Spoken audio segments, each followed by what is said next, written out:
那么第二个呢，就是了知，就是此理的这种差别义和就是对这个本思呢，就是生起这个恭敬心的道理呢，第二个课判呢，就是也是有两个颂词来说明。其在诸位有知者，此而差别一人情，而是焉能不有宗？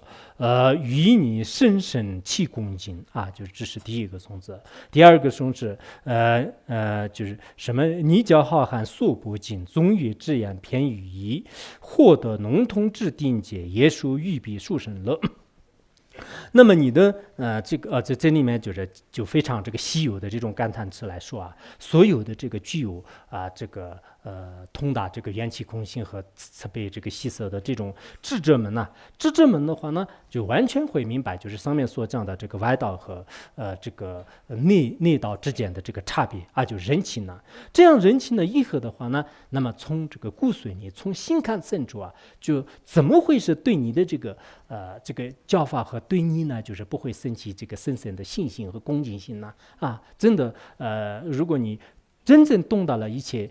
这个无与伦比的，就是佛陀的这种这个智慧也好，悲心也好，那这样的话呢，就是我们应该会对自己的这个本事呢，就是会这个升起这个深深的信心啊，就深深的信心。为什么呢？他的智慧的是前除一切这个谢宗，应该在这个世界上呢，就再没有就是更好的了。好像汉地有一个叫做是150瞻佛颂啊，就是150瞻佛颂里面有一句话就是讲得很好的，就是说是身之处中安，超过千日光啊，就身之处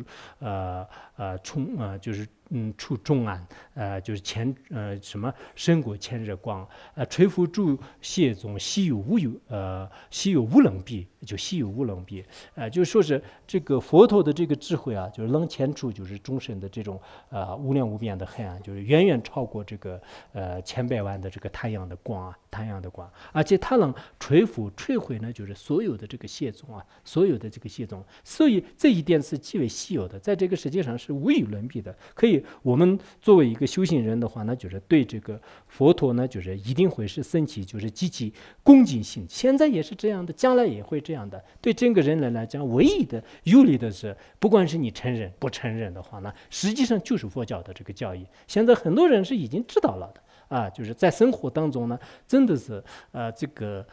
比如说我们这个科学啊，就是这些的话呢，暂时可能吸引人，就是觉得很好的，但慢慢就是它的这个副作用力，就是人们都不难发现呢。发现了以后的话呢，真理随时随地都会这个发出这个光的，只不过暂时可能没有智慧的人呢，就是会蒙蔽它，但是蒙不了的，就是太阳的光始终都是就是乌鸦的翅膀来就是挡不住的啊，就是这是也是他们自己的一种语言。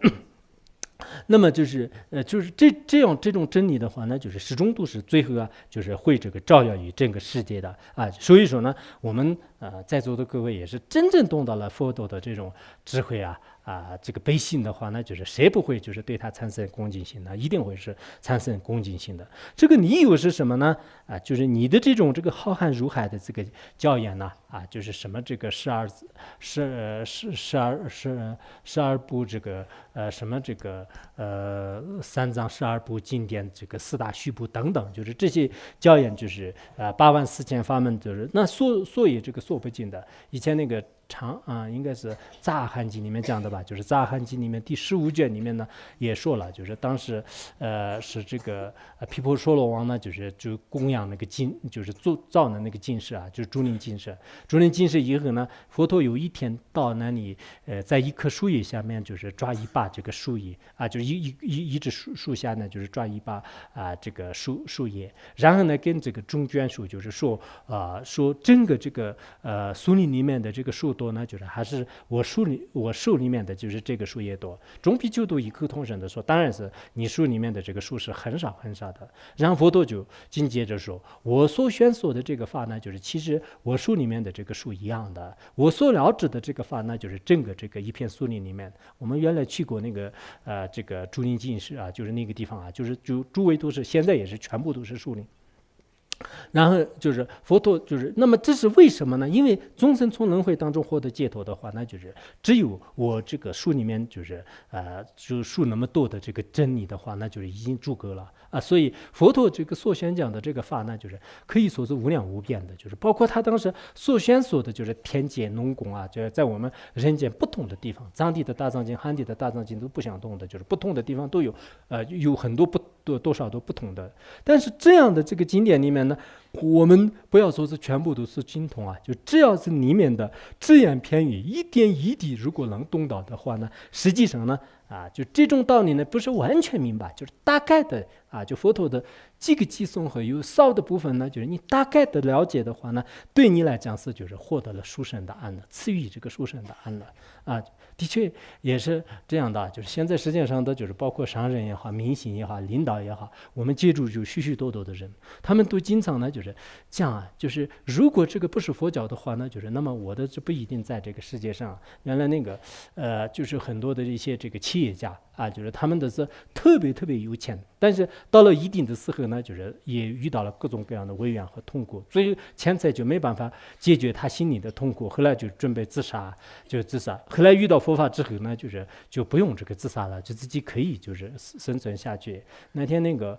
这个李连杰的话呢，大家都知道，就是他给慈州龙珠堪布和还有他玉树那边有一个上师，他给他也说了，给我也说了，他说我现在这个生存在这个世界上是唯一的这个佛法，就如果没有学佛的话，早就已经这个离开了自杀了，已经实践了。他为什么这样讲呢？因为我们大家都知道，人有钱有地位有名声的时候呢，就旁边也有会当的非常多的一些竞争麻烦就是痛苦然后他们都就是也不一定是里面就是像中观的所有的内容不一定，但是部分的内容就是他们已经懂得了就包括那个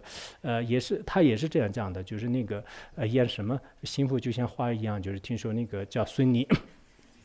他自己也说，他说我现在这个诸位的这个很多朋友的话呢，我天天都是给他们就劝他们这个学佛。为什么我身边的这些人有钱的人有名声的人是特别特别多的，但是他们的话呢始终都是非常这个苦恼，就是没有一个快乐的。我现在懂得不是很多的，但是我还是依靠这个善知识们的这些教言的话呢，我还是懂得了一些，所以我自己的这个收获的话呢，就是也经常跟他们就是讲。还有我遇到一个应该是算是就是比较这个大的这个领导吧，就是这位领导的话呢，就是他是这么讲的，他认为呢，在这个世界上就唯一的就是依靠着呢，就是这个佛法，就是佛法里面的连一个字如果懂到的话呢，就是数以无穷。所以我经常想，他们都是不一定是就是光文博学就只不过是一些简单的就是诸莫作诸善奉行或者是这个诸法缘起生，诸法缘起灭就是当这类的。那这些内容的话呢，对他们的整个人生来讲是有这么大的这个利益。所以我觉得宗喀巴大师确实说的非常好，就是连一点的这个只言片语的话呢，笼统的就大概的知道的话呢，也对你的这个今生也是有那么大的这个利益。对来世的话呢，中观四百论里面也讲了，就是波复于此法度不生疑什么这个疑惑，若虽就是虐生疑就若生虐生疑，也能坏三有。就是如果你稍微对这个空性法门升起一点点的这种这个怀疑合理的怀疑，应该是空性吧，应该是万法都是不存在吧，这样的一种这个怀疑的话呢，实际上呢就是从此之后你的这个转生到轮回当中的种子呢，就像是我们有些种子就是在这个放在一些特别热的地方的话呢，就是种子就已经腐烂了，就是这以后就不能这个产生了。就像是这样，我们对空性法门稍微有一点点认识的话呢，那么以后呢在轮回当中是不用这个转的不用转的。有些经典里面也讲了，就是说是如果你懂得了依据这个空性法的意义的话呢，那么就什么就是他的这个功德呢，就是圣果圣果呢就是七宝，就是这个供养这个恒河沙数的这个如来的这种功德就是有这样讲的。以前我们藏的有一个叫做希尔东格西就是他到这个在北京就是高级这个佛学院给他们讲这个讲那个也是这个元气站的那个张家国师的这个讲义，这个时候呢，就是他也说过，让他们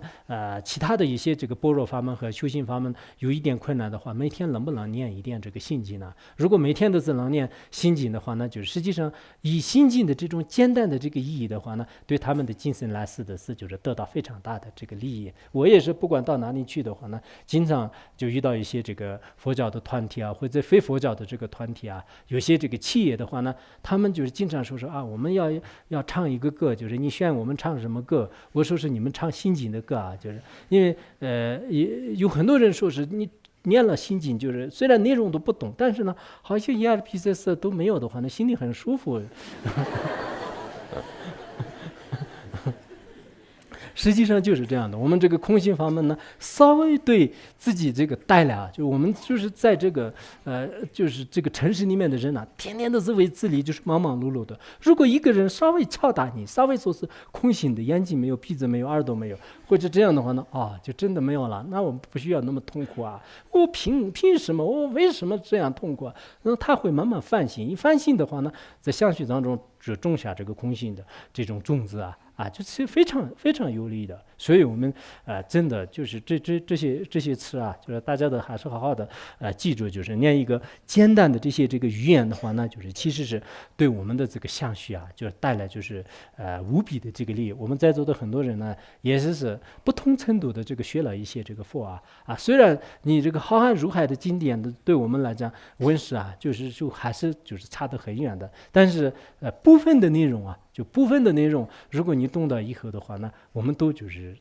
受益无穷受益无穷。所以我们为什么说这个佛教呢？就是我们还是给走向这个世界，让这个世界上的越来越多的人呢，就是生了解了解的话呢，远远就是超过我们实践当中其他的一些垃圾知识就其他的一些垃圾知识。但是现在不管是这个很多人呢，就是不理解也是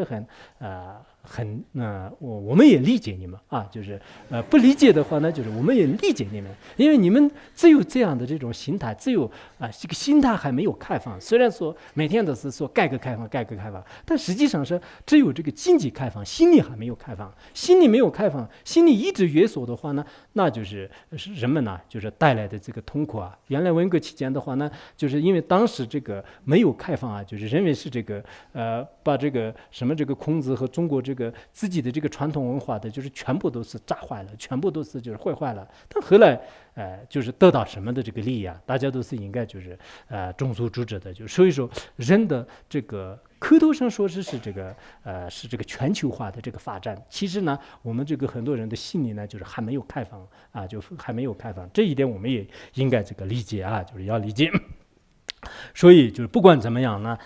就是你是以什么意乐来就是听这个元气站的话呢，都得到这个利益的就是都得到利益的。哪怕是这个图听就是或者是想观察我的这个过失而听的话呢，也许你对这个元气法门呢就是升起真正的这个信心就是将来呢就是继续就是帮我一起这个弘扬空性法门。